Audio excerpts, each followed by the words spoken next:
Well, it's a pleasure and honor to be here. Thank you for having me, Jayun, and very nice to meet everybody. As already mentioned, I'm here in my capacity as somebody involved in a very, very micro and grassroots on-the-ground effort. And I'm also dealing with this huge macro policy issue on behalf of ICOMOS, along with my colleagues, in a concerted effort for the Sustainable Development Goals. So I think it's a very interesting experience to go back and forth between the micro and the macro, and to have these psychological shifts and culture shocks, between different sectors and in my own country or the world. And it's also a good privilege for this little town called Mudurnu in Turkey to be presented here. And as Richard said, we are aspiring to be on the list. It has really gathered attention in Turkey as somehow a very strong community-based effort in a small town. I have tried to apply the community engagement principles that OWHC sent on behalf of Mudurnu, but I have to say it was a very quick and dirty effort. I mean, I just, went and yep.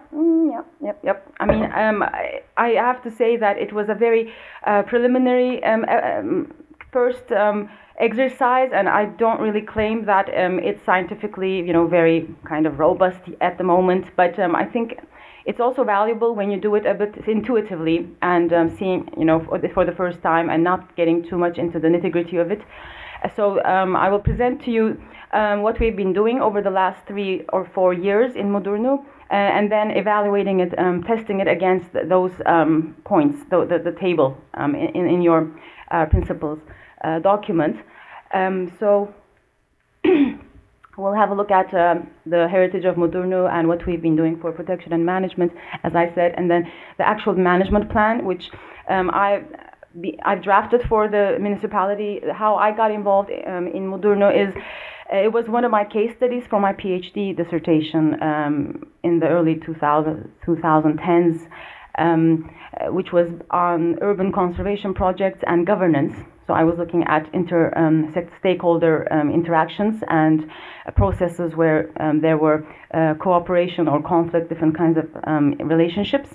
And when I discovered Mudurnu, I thought it was a really great potential to help a municipality. They needed some technical assistance. They were nice to work with. They were actually convenient to work with because, sometimes people either they feel they don't need you or they will make too many problems for an expert to come and, tell them what to do, or they already have a very good system in place, and this place was really, I felt, could really benefit from somebody like me coming along, and we built some relations of trust when I went back to Mudurnu with my PhD dissertation in hand, a 300-page volume in a few copies, and distributed it to the stakeholders that had really helped me there. And the reason I really did that was when I was interviewing the mayor, he told me, okay, you academics, you come visit us and you ask for our time and information, and then sometimes you take away documents and you never bring them back. So what are you going to give us back? What are you going to give me? And I, just said something diplomatic at the time, but was quite affected. Didn't really forget what he said. So I thought I have to go back and make them feel appreciated. And who knows, maybe something else will come out of it, as I said. And when I did so, I really did get the returns on that investment. People really did trust me in the next round, which was when I applied for the Archaeological Site Management Fellowship at Koç University in Istanbul. That was my research project, to actually draft a management plan for their cultural heritage sites. And that was so it was an academic grant that this started with, and it evolved into a professional contract. I actually set up a company for this, and I bid for the municipality. What happened actually before that was my grant ran out, and I had just started getting into everybody mobilized on the ground. So I said, I cannot just leave this at this point. Let's continue to discuss. I'll come for free if you just pay for my transport. And they said, okay. They, meaning the municipality, the district governorship, the representatives of the central government in the town, and the local citizens council, and one of the associations there, so an NGO. So I got these 4 stakeholders to be sponsoring an institutional partner for this management plan. And then we found application for a grant from the Regional Development Agency. So with this new funding that we won, I was able to bid officially, and we set up the official site management directorate, which is as per the Turkish legislation. In 2005, we had a new regulation for site management, so everything was based on that official system. We set up this directorate, and this newly formed council that approves management plans in Turkey approved the plan. So that was already in itself a wonderful experience. But after a couple of months, I was thinking, okay, this management plan will probably start to gather dust on the shelves very soon. So started to knock on the door of the municipality again. Can you please give me a small, minimal consultancy fee so I can come and advise you to implement the plan? And they accepted. So hence, that started our beautiful friendship, where we were implementing the plan since 2015. So there's a part explaining what we've been doing there, and then, as I said, evaluating. I've already used up a lot of time with the introduction, so I will try to go fast here. So Mudurnu, as you see here, is a small, cute valley town on the Mudurnu River Valley. It's based between Istanbul and Ankara in the northwest Anatolian section of the Silk Road. So at the beginning, we were really defining this area as a Silk Road town, which we still are, but we have actually moved on to identify its unique selling point, let's say, historically, as the tradition of historic guilds. The Anatolian medieval guilds are called Ahi, the Ahi order, or Ahism, which is a word derived either from Arabic, meaning brother, or Old Turkish, meaning honorable and generous. We still, there's debate. It's related, really, because it was an Ottoman trading post and military campaign outpost. Its strategic location on various trading routes lent it this identity of becoming an important center of culture in the early Ottoman period. So we have some important Ottoman monuments from that time.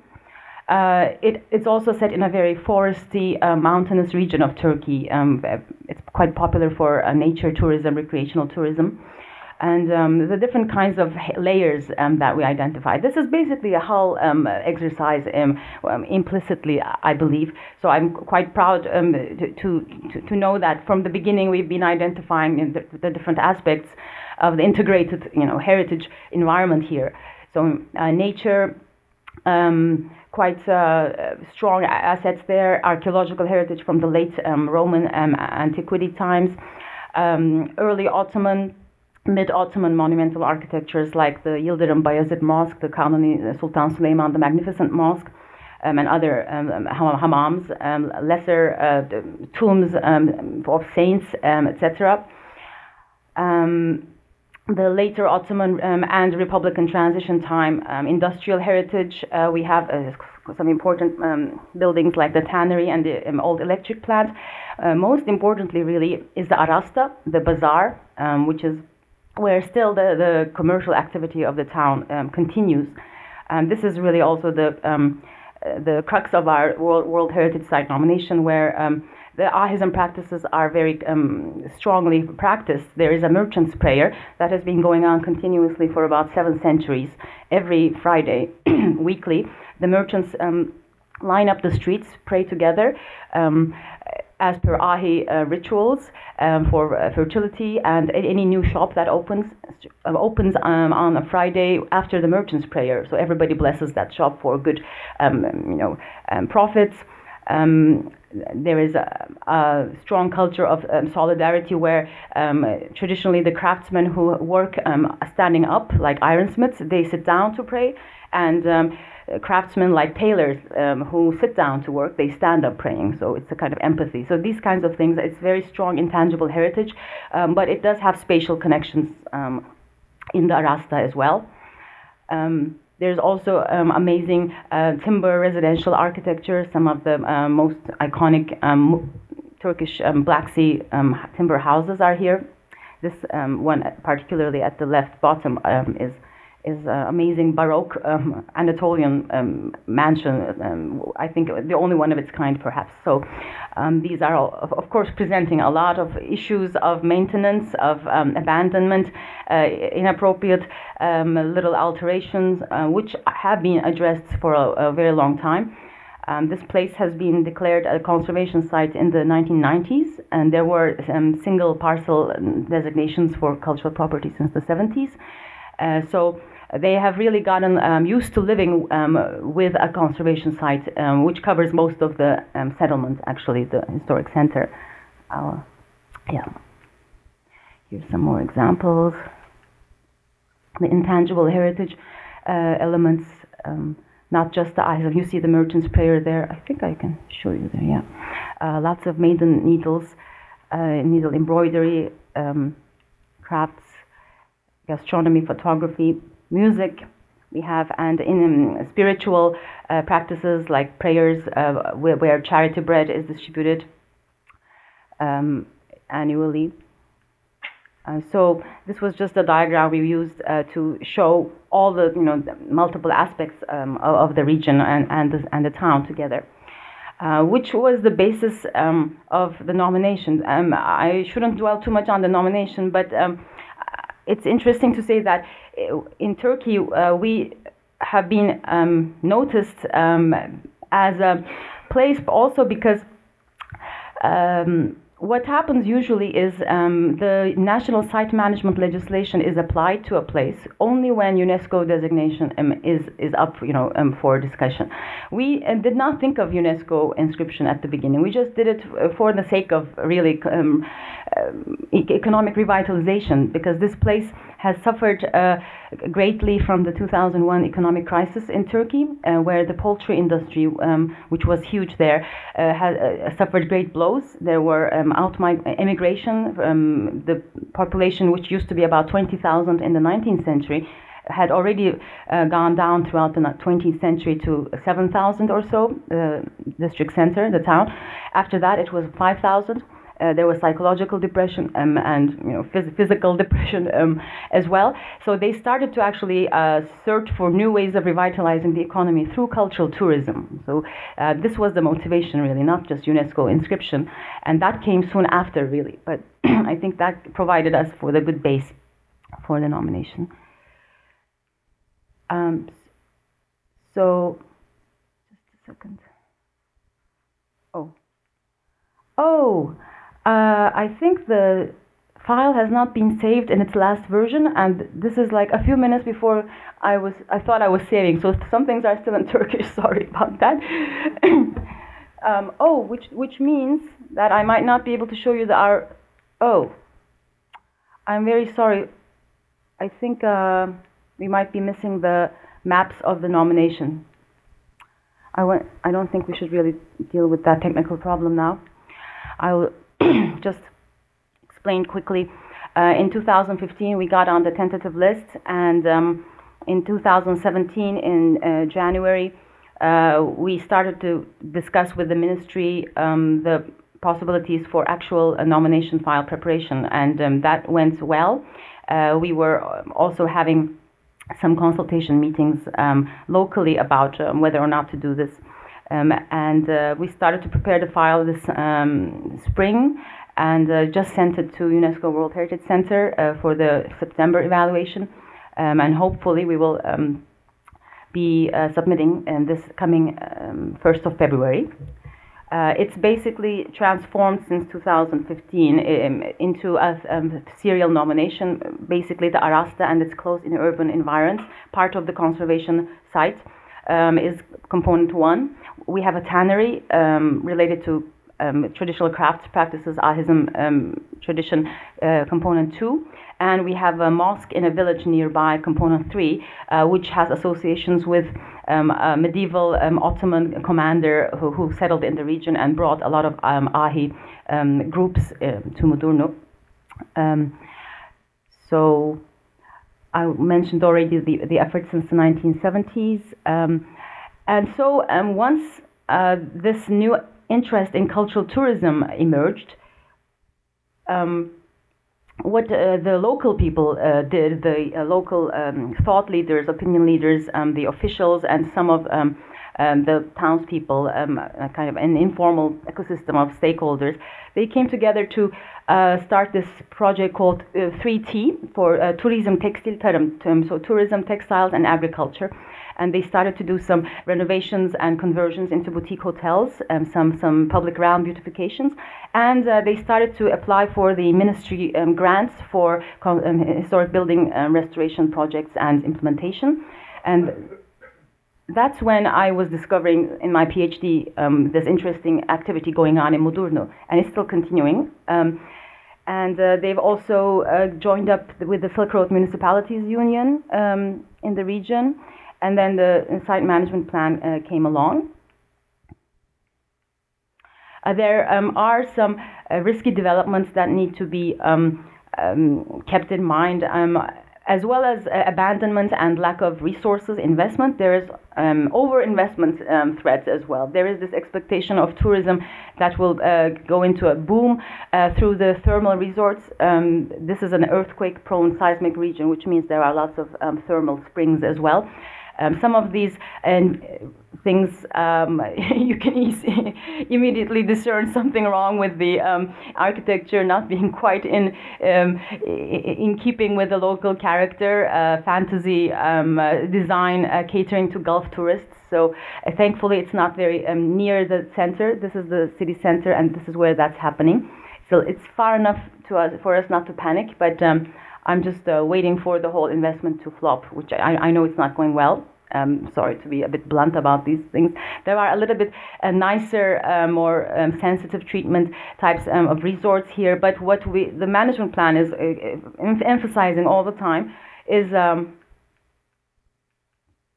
let's see, adhering to local values all the time and trying to make people believe that they can make money using their own local vernacular patterns or motives, or using the historic fabric into tourism functions, etc., instead of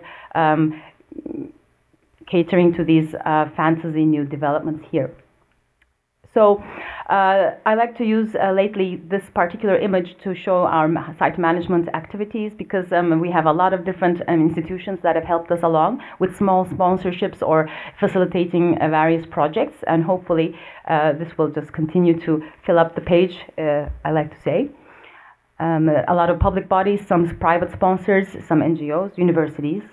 And the preparation that I mentioned happened in 2013-14, and I've been trying to link it with the community engagement practices we've been having, which unfortunately are not showing on the screen at the moment, but we did have regular meetings with the local townspeople from the beginning. There are various levels of group size engagement. How it began was a smaller group of more active, officially appointed or very interested, engaged stakeholders together. So these were about 10-15 people perhaps in some meetings. And then we had a completely universal meeting in 2014 April, which was where the visioning and strategy building was done. That was a high budget event, so that's probably the maximum that we ever did. And in between we have some focus groups like merchant meetings, a few of them, teachers meetings, and after the plan was approved, what we've been having is a kind of dual system of what the official legislation requires, which is really very minimal. We have coordination and supervision board, the official approving body of this plan that meets once a year minimum, twice a year, and then we have an advisory body, a council, that meets only once a year. And I mean, if we were going to wait for those meetings, this would never have happened. What we did instead was having monthly meetings, which was very fluid. You never really know who's coming or going. We have like a standard set of invitations we email to each other, but there's kind of a core body of people who always come. So in these monthly meetings,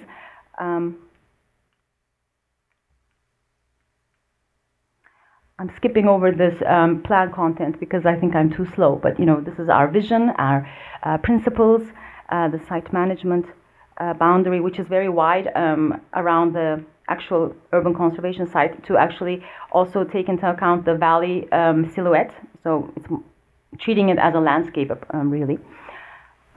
These are the 134 actions defined under 7 themes and 23 targets.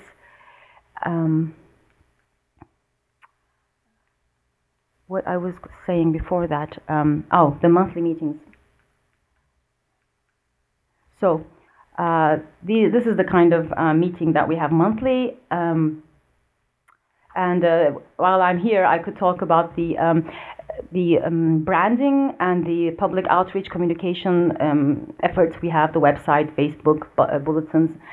This really took off very well. It's used all over the town. The officials have adopted it. It's quite nice, really, to have that branding. And here I wanted to go through the major activities that we did together.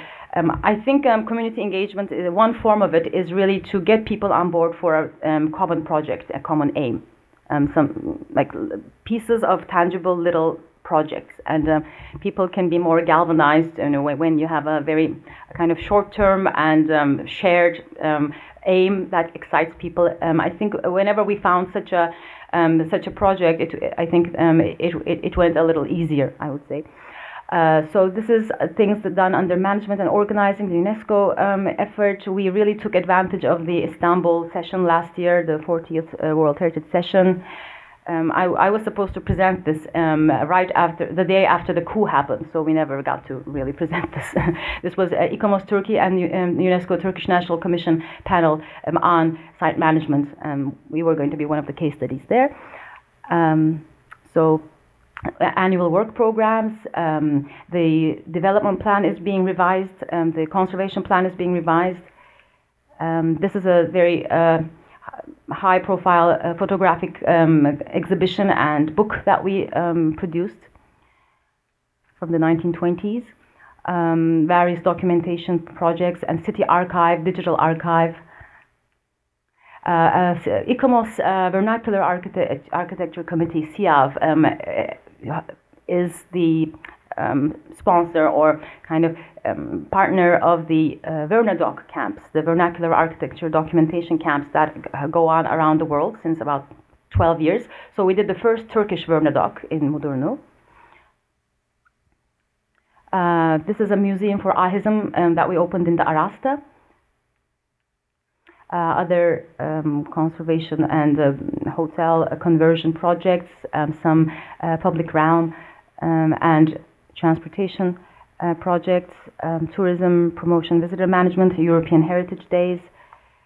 These are wooden car races, traditional, that have been revived. Some signage, badly needed. There's a kind of a cacophony of signage still in Mudurnu. Some off-road nature sports. This is an animation for the logo that we got funding from the Regional Development Agency for. Capacity building, so we have brought in different academics, our friends from different universities, giving training on structural performance of buildings, etc. This gentleman is from Kırşehir, which is actually where the tomb of the founder of Ahism is located in Turkey. So he is an Ahi Baba. We still have these Ahi Babas appointed or elected, and so he's the biggest Ahi Baba of Turkey. He came to visit. We set up a youth center. When I say we, that has been an interesting question, because I kind of imagine, when I say we, a universal kind of Mudurnu lovers group. And sometimes people think it is being misrepresented when a project has the most of the effort for a project has been put in by the municipality, let's say, and some municipal staff who we get along with just fine, they were complaining that it was referred to as the site management project. And I had to actually start to explain that, look, site management is not really an owner of anything. It's the coordinating body. And whatever you guys do, the municipality, the district governorship, any NGO, anybody, like our role is actually to promote it and to make sure that it is in line with something else that's going on. Because, you know, this is sometimes really missing. People do different things which are very well-intentioned and they kind of sabotage each other, or there are big gaps left in the middle, etc. So it's important to place 5 minutes left. Okay, thank you. You know, no one's place really, you know, and to kind of dance the dance of site management, going you know, modest sometimes or assertive some other times. You know, it's been a constant kind of reshuffling of tactics all the time. I'm trying to reshuffle my tactics. Some colleagues who are working in municipality, you know, we're discussing, how come we're not getting the results we want, let's try this, let's try that. These are, I think, some stray photos that have been left. So coming to the evaluation, what you really need to know. If we take on board the philosophy of heritage being meaning-making and people-centered, yes, of course. I mean, in principle, we are fully on board with that. The local administrators and the site management unit, of course. But there are challenges, obviously, when we start to implement. And here, there are.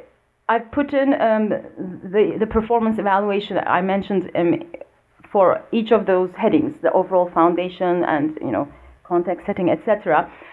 Using actually 3 columns of performance. I mean, sometimes somebody in Yildrum might be doing very well and somebody might not be, and there are distinctions. I think there are important nuances. I don't know, this is my opinion. I mean, it's for you to you know, take on board or not. Here we have the experts, you know, people actually trained in this, specialists, academics, me and my colleagues, some other people similar to me coming and helping or working there, the local authority, the leadership, and the wider community. And sometimes I found their performances vary. And I think this is very optimistic. I put very high scores, perhaps as an afterthought. But really the way that this 1, 2, 3 scoring is about whether or not we're doing anything about it, whether or not we're trying and, you know, getting some partial results, or whether or not we are actually seeing some quite tangible positive results. Not everything, but, you know, something substantial. So here you see that we're doing somehow all right in terms of these. I should not read them out loud, I'm so late. With identification, not as well. Context and setting the stage. I think this was like facilitating good environments for dialogue. And I think sometimes we're not doing so well. Maybe some of them I should dwell on in detail. Let me go back and just look at the first one. So respect the OUV. I think some people are still not aware of the heritage values that we have identified. And although you hold meetings, sometimes, you know, what the speakers say goes through one ear and out the other, as we say in Turkish. I think we still need to come to some better agreement among everybody. Understanding the key actors and motivations. I think we've identified the stakeholders quite well, but I don't think we always understand them, or we haven't gotten to the point where we really know what makes them tick. And that's where we always fail, you know, to really get full cooperation. So I'll just pass that, I think. Values-based approach to decision making. Here I've given quite a low point to the local government.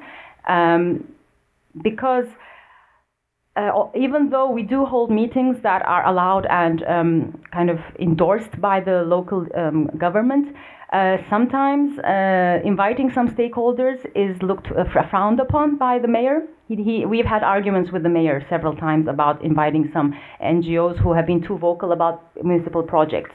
And he has an interesting concern that I had to learn the hard way to respect, let's say.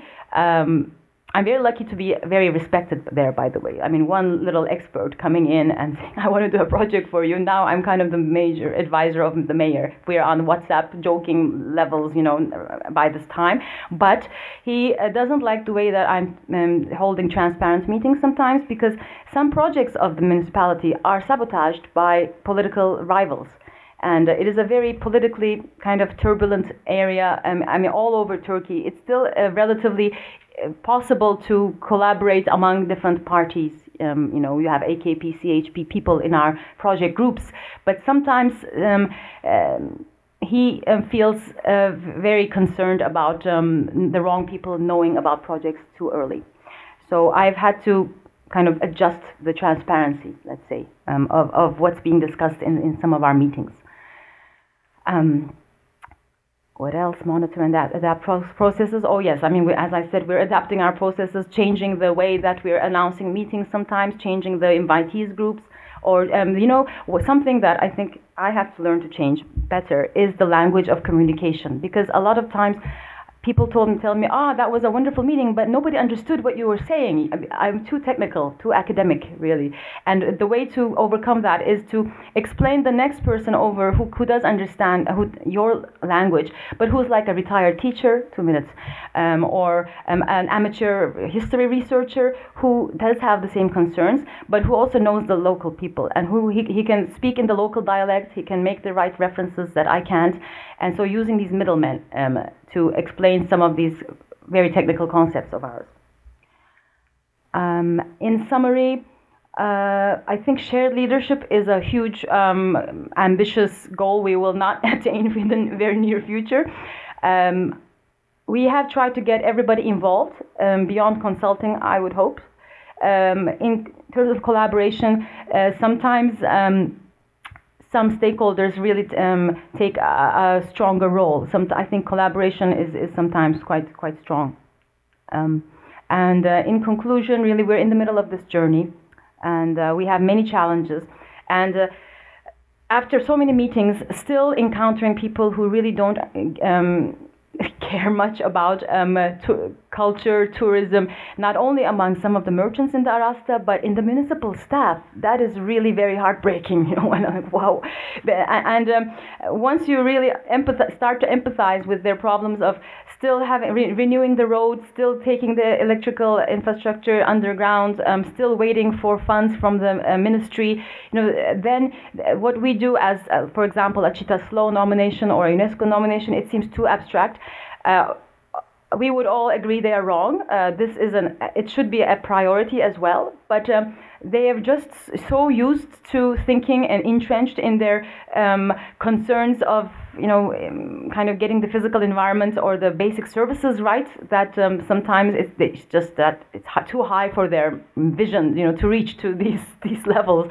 And I don't want to sound elitist or, you know, pejorative, but sometimes I'm really fed up, and I don't know, it's education, I have to say, and this is from the, you know, young ages up. I think some stakeholders are beyond hope, I would say. So let me vent a bit as an expert. We're not always, I think everybody has their weaknesses and strengths, and, you know, we need to be confident, or when we are entitled, I would say. And so seeing tangible results, when something good happens and they make money off it, that is when things really start to pick up, I think, in speed, and when they reflect on their personal income, obviously. So we're exploring, you know, new strategies all the time, and this OWHC model is a welcome guidance for us. Thank you very much. Okay. Iga, thank you. Perhaps just a couple of moments for questions. Could I be indulgent and ask you to go back 2 images, please? Back to? Yes. Reverse 2 images. Back to the assessment summary, please. one more. And my question is a simple one, which is, this is the first time I have actually seen a real site manager really evaluate using the tools we've talked about. And I think that might be the case for several in the room. Is this a useful process for you as someone who's actually trying to operationalize this on the ground? I mean, we can all do these academic matrices and calculate average numbers and everything, but has it been useful as someone operating on the ground? Yes. I didn't have too much time to dwell on it. I was just trying to meet the deadline for the paper, so it was very rushed. But even in that kind of 15 minutes or half an hour that I engaged with it, I just realized that a lot of the questions here are really tough questions. It really reminded me that full community engagement is a rigorous process. You know, it's labor intensive, and we've been scratching the surface sometimes. And on the other hand, I was happy to know that sometimes we were quite sensitive to some of the requirements, like inclusivity or the layout of the rooms, and also kind of mediating difficult relations sometimes. Sorry, that's not part of the principles, really, perhaps. I mean, I don't remember it written down here. It could be developed further, definitely, if we start thinking about it. What I would really love to do is show this to the mayor and see, look, you know, this is the rigorous community involvement we're expected to do, and you're still trying to keep some people out of the meeting, you know. So I think it was useful, yeah. Is there any other quick comment or question of John? Perhaps I should have explained what this is, because I assumed that everyone was quite familiar with this concept. So what we have done for the last 2 years, is like developing like practical tools for the field officers who can like reflect themselves, like where they are and what they are doing. Are they doing alright, or are they doing like poorly or something like that? So the first page you have is the principles, like basic principles they have to do. We divided the community engagement in like 1, 2, 3, 4 different steps, and each step they have to like make sure they are doing okay with the principles. And after the second page is the community engagement spectrum. We divided the level of community engagement into 1, 2, 3, 4, 5 different levels. And like there are some, like, you know, the, how can I say, my English is slipping out of my head, but what are these things? Like there are 현상. Well, they're on the board there on the left, I think. As I understand the model, then as one moves up that chart, like there is a greater degree of community engagement and involvement. Different and empowerment. Different degrees of engagement has different aspects and different like status of the engagement. So we kind of like organized this page, and with these 2 pages, you can identify where you are in terms of the community engagement. So this, and then these are the questions that you have to ask during the project, things like that. So I think I'm very happy to listen to Dr. Ege Yildrum talking about our project and our tools. And yeah, it was, as you said, it was the first time I saw someone actually apply our tools. So thank you very much.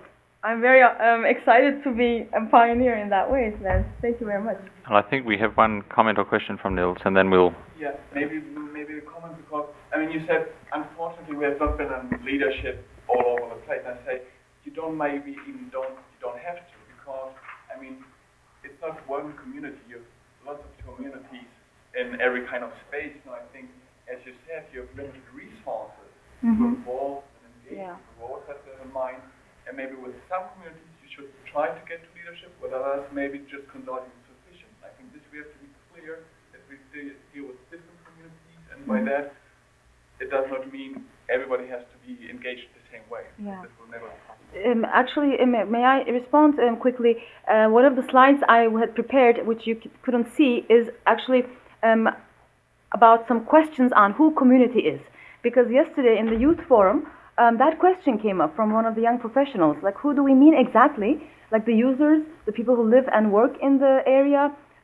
Actually, that brings other questions of scale, like somebody who works in the city or the region or in the country even, or time scale, somebody who used to live there, who has the memories, or somebody who might potentially come. Like one thing that we are suffering from, that low quality of stakeholders and community in Mudurnu, which has quite a high level of education if you look at the Turkish average, but still they've lost so many of their educated sons and daughters of Mudurnu who have been somebody in Turkey. They're businesswomen and businessmen in big cities. They've migrated. We need to bring them back because they understand us better and they are the community as well. I really, not all communities have the same quality, you know. We can be a bit frank about that too. Thank you. That's a very big issue which might lead to some further discussion a little later in the week. Who constitutes the community?